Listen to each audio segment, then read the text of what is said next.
নমস্কার বন্ধুরা, মা অন্নপূর্ণা সংসারে সবাইকে স্বাগত জানাই। আজ আমার রেসিপি বাটা মাছের ঝাল। প্রথমে কড়াইতে সর্ষের তেল গরম করে নুন হলুদ দিয়ে মাখিয়ে রাখা বাটা মাছগুলো দিয়ে ভেজে নেব। এরপর ওই একই তেলে কেটে রাখা আলুগুলো অল্প হলুদ দিয়ে ভেজে নেব এবং তারপর ওই তেলে ভেজে নেব বেগুনগুলো হালকা হালকা ভাজতে হবে, নইলে ঝোলে দেওয়ার সময় সেগুলো ভেঙে যাবে।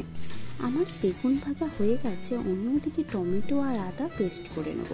আর তেলের মধ্যে আর একটু তেল দিয়ে 5 ফোড়ন আর কাঁচা লঙ্কা ফোড়ন দিয়ে দেবো টমেটো পেস্ট। তারপর একে একে নুন, হলুদ, লঙ্কা গুঁড়ো, ধনে গুঁড়ো, জিরে গুঁড়ো এবং একটু জল দিয়ে কষাতে থাকবো।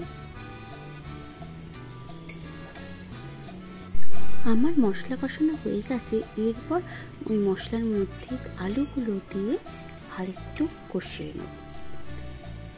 এবার ওর মধ্যে দিয়ে দেবো জল দেওয়ার পর দিয়ে দেবো বাটা মাছ আর বেগুন ভাজাগুলো। এরপর ঢাকনা দিয়ে ফুটতে দিতে হবে। ঢাকনা খুলেই আমার রেডি বাটা মাছের ঝাল। Thank you for watching my video.